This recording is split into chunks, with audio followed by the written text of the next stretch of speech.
السلام عليكم ورحمة الله وبركاته. أهلا بيكم، معاكم شيكو ستيكو.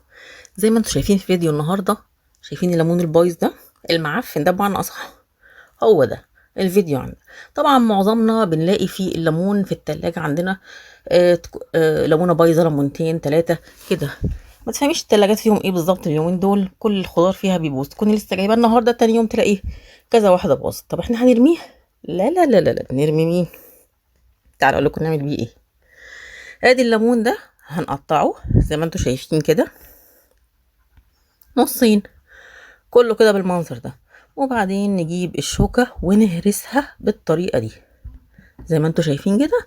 هيتهرس معاكم بكل سهولة لان هو طري اصلا، هو في مية من جوه خلي بالكم، فهو طري. لكن العفونة اللي عليها من بره دي ما تقلقوش منها، هرستوه. بعد كده هنعمل ايه؟ هنجيب مصفى. انتوا شايفينه كده، شايفين بقى هو طري ملمسه ازاي؟ عشان بس اوريكم. هنجيب مصفى اهي زي دي كده، ونصفي منها ميه الليمون. طبعا الليمون هتلاقيه منزل ميه كتير جدا، فيعني خساره هنرميه؟ لا خساره طبعا ما نرميه، دي نعمه ربنا برضه مهما كانت يعني. طب احنا هنعمل بيه ايه؟ لا هتعملي بيه ده، انت هتعملي بيه عمايل وهتسوي بيه الهوايل زي ما انت شايفه كده.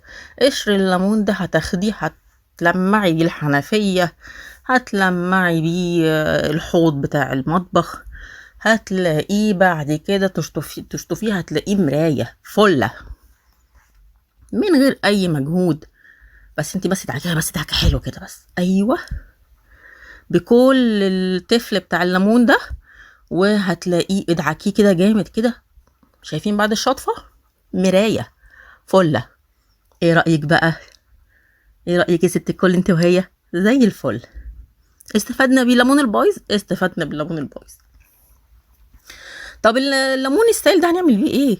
ميه الليمون عندك غسالة اطباق يا حبيبتي، ارمي شويه فيها وقت الغسيل هتطلع لك الكوبايات والاطباق كلها بتبرق وبتزيق كده.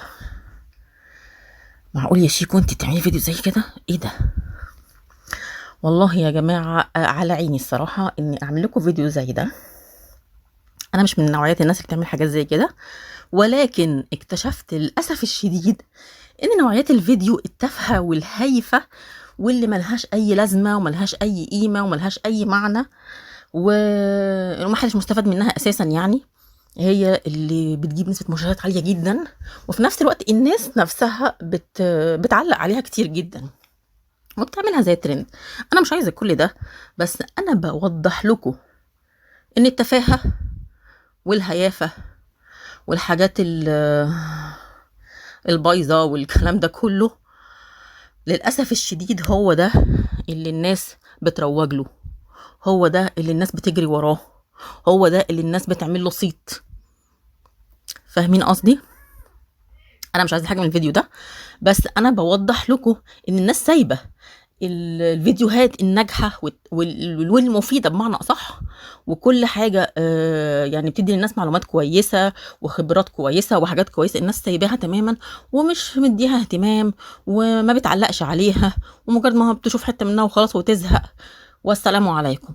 نيجي بقى الفيديو تافه وهايف وملوش اي لازمه وحاجه عك في عك كده مثلا، يعني هتلاقي اللي بتضحك واللي بتعلق واللي شوفي جارتي دي، شوفي يا حبيبتي اتفرج، والفيديو ده يتنقل من اختي دي لصاحبتي لجروبي اللي مش عارفه لايه، لجروب ده، لجروب الواتس، لجروب الفيس اللي بتاع، والفيديو تلاقيه هوبا اتنشر واخد ترند وطالع وكل العالم شافته. هو ايه احنا وصلنا؟ ايه المستوى اللي احنا وصلناه ده؟ إيه ليه كده؟ ليه؟ يا رب يكون انا بس وصلت لكم الفكره والناس تكون فهمتها وتكون فاهمه قصدي، وشكرا لكم وشكرا لمتابعتكم.